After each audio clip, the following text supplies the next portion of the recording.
We had a mission when the Kellar Institute was formed of improving the lives and productivities of persons with disabilities. The idea being that we would seek funding as it related to disabilities from birth through death.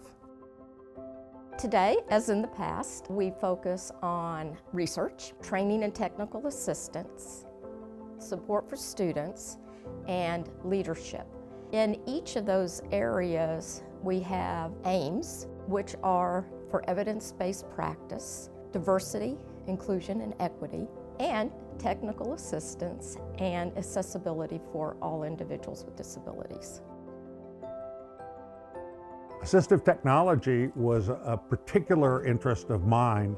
I happened to be entering the field in the early 1980s.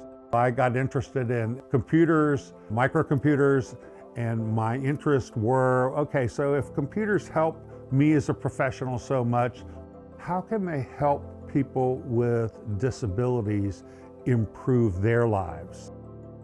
Augmentative and alternative communication, also known as AAC, is the approaches, strategies, and methods used to enhance the communication of individuals with communicative difficulties. Every person has the right to express their needs and interact with other people, regardless of a disability and its severity. When individuals are unable to communicate through speech, this should not mean that they are not entitled to communicate at all. There are a variety of AAC systems out there. It is crucial for educators to stay updated on the latest developments in AT and AAC because they play a critical role in providing support and accommodations to students with varying abilities and needs. I strongly feel if local education agencies and/or educators cannot demonstrate or support a student who is trying to use their AT or AAC, there becomes a gap that could lead to students not wanting to or not sensing the urgency and importance of building their AT, including AAC skills. Assistive technology, more specifically AAC, allows me to teach students at George Mason University. When the teaching job was offered to me, I hesitated very much to accept the offer. I thought, how could I teach students at a university? I mean, I know I cannot speak, even a word, when I am nervous. How could I? I realized that I should have self-confidence. One of the most important factors that make it possible for me to teach students is my AAC. This is not just my case. A lot of people with various abilities and needs benefit from a variety of AT. AIM Virginia is a project funded by the Virginia Department of Education. Our job is to provide accessible instructional materials to students with disabilities who have an IEP, an individualized education plan, and who also have an identified print disability.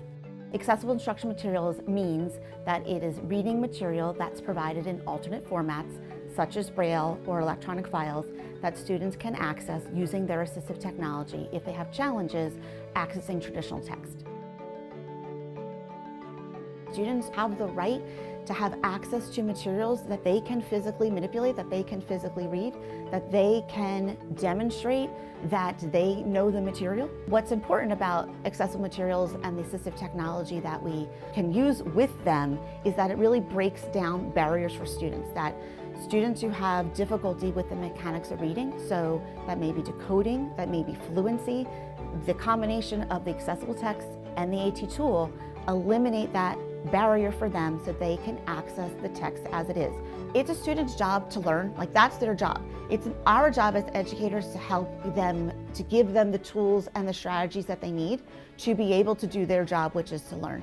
For our students who may be struggling, it's my job to listen to them, to hear them, to understand what's happening and to validate that first and foremost, and to figure out what it is they want and what they like. And then it's my job to try to make their learning easier, make them more confident, make them more independent, and honestly, just to love learning and put some joy back in learning, because we know they are struggling and we know they feel bad, and I don't want them ever to feel that.